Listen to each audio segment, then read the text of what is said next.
That's some ammo for you right there. You can make fun of me for having a nightlight. No. I'm not going to make fun of you for having a nightlight. What the fuck?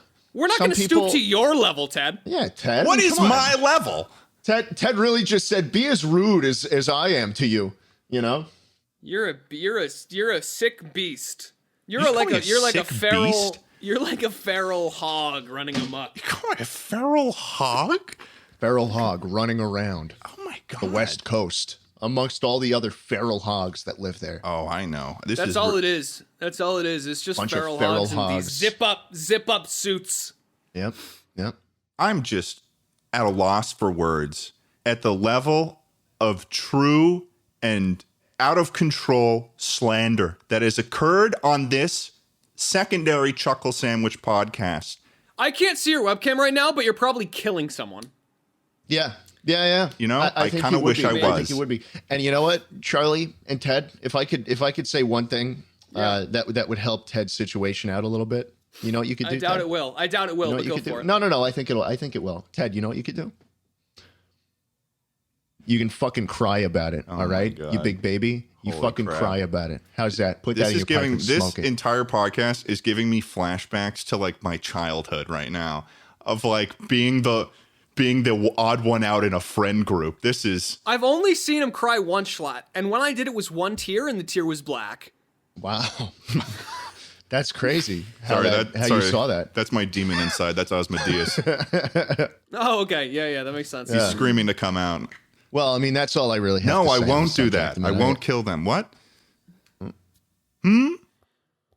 Not looking forward to after this episode. I don't know if I'm going to be sticking around for much longer on the show here. I'm surprised that we made it to a second one, to be honest. Okay, that actually segues us. That segues us perfectly into the topic that I brought up here in the chat. Yes. Which would we say, we've had a good run so far, best and worst Chuckle Sandwich episodes, go, right now. Come on, let's hear it. So far, if I had to say, probably this one for me, you know?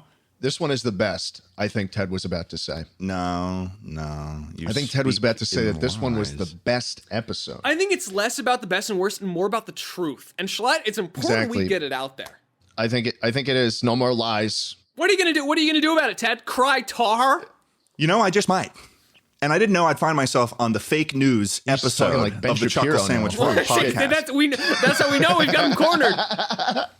You got no facts and logic left, Ted. This is fake news purported by the Schlatt and Charlie mainstream media that's going on right now. Yeah, right. Right. Oh, yeah. No. Look, Ted, I mean, it's not our fault that we exposed you, okay? You had this coming. This is your comeuppance. It is beyond belief right now that Schlatt felt so bad about being absent from yesterday's recording that he spent an entire half an hour riling Charlie up and getting an entire set of false claims against me. False claims? You know, it's weird. I wasn't even thinking these things before the podcast, but the memories just started flooding back. Charlie, I think the biggest betrayal in this podcast so far has been from you. Because I remember when we were sitting in the call yesterday, waiting for Schlatt, who never showed up, by the way. Yeah, because he's a hero, Ted. He's a hero. Sue me. I was shoveling my elderly neighbor's entire house. I'm going to say this once, and I'm not going to say it again. The jury's out on that one, big boy. Oh, the jury's out? The jury's out? Who are these elderly neighbors? I got all the proof right in my hands right here. You can see they're bloody and battered. Probably because you know what? I think that you have the opposite effect of a Disney princess, where the wildlife doesn't befriend you, it attacks you. I think that's what happened.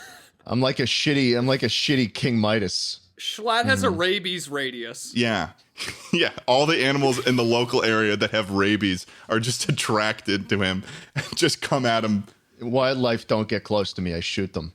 Okay, now you've got two conflicting narratives, man. Listen, are you the good guy, or do you give the wildlife rabies and then shoot him? You gotta pick one. I think the moral of the story, Charlie, is that there's a lot of gray between the black and white. Okay, which one? What does that even mean? I don't know. I really don't know. He's just speaking in riddles now.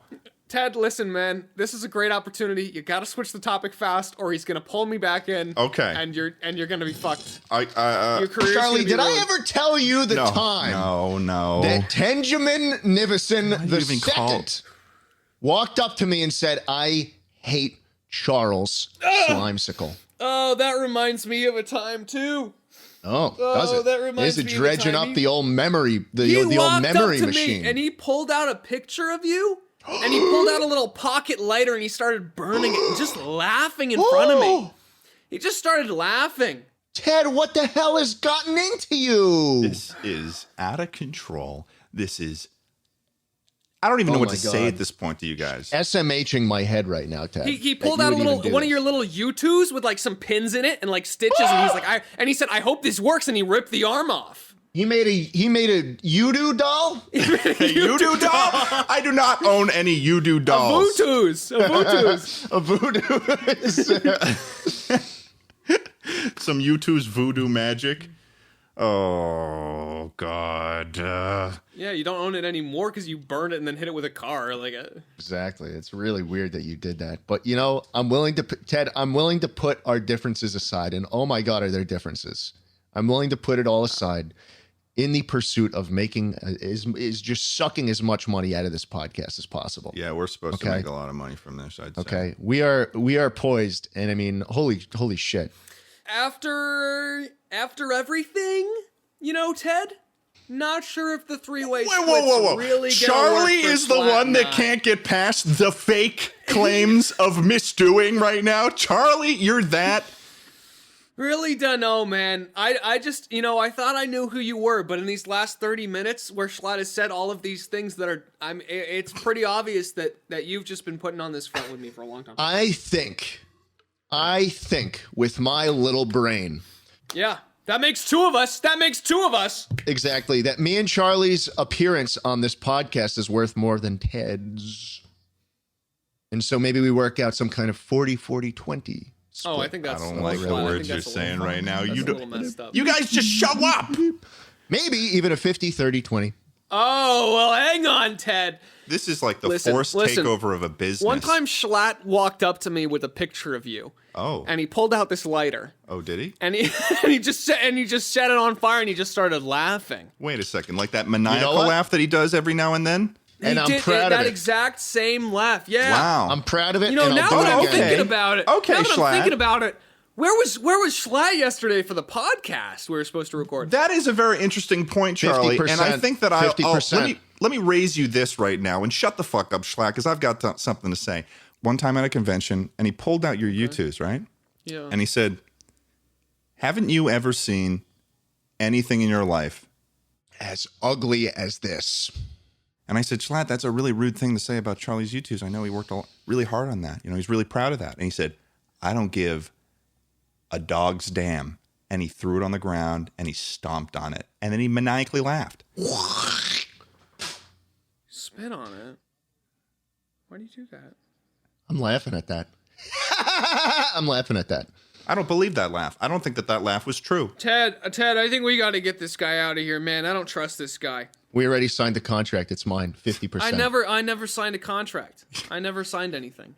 I like how there's always like a contract like that, but there never is one. What do you mean there never is one? I mean, I've signed it. That's how devils work. Yeah.